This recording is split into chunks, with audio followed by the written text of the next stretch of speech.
Prošli soboty Šid i ljetnju vladičevsku rezidenciju našćiveli vece i privredniki zo Srbiji.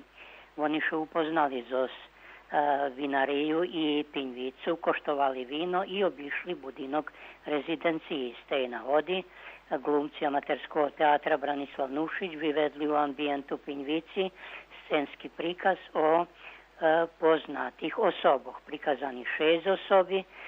Marija Terezija jak narator bešedovala o budovanju rezidenciji, a boli predstaveni medzi druhima i Šumanović i Bosilj.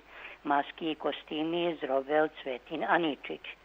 Včera Sremska televizija u emisiji Srem na dlanu predstavila aktivnost Bikićankoh i hrobotnju i rihtanje za nastup 21. maja na noci muzeja u vladi Vojvodini.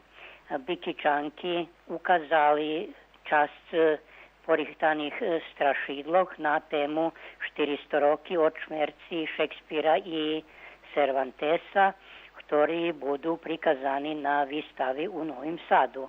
A očím spred týma, ktorý robí na strašidlog, bešedovala Nevenka Bobaľova, predsedateljka Združenja ženoh.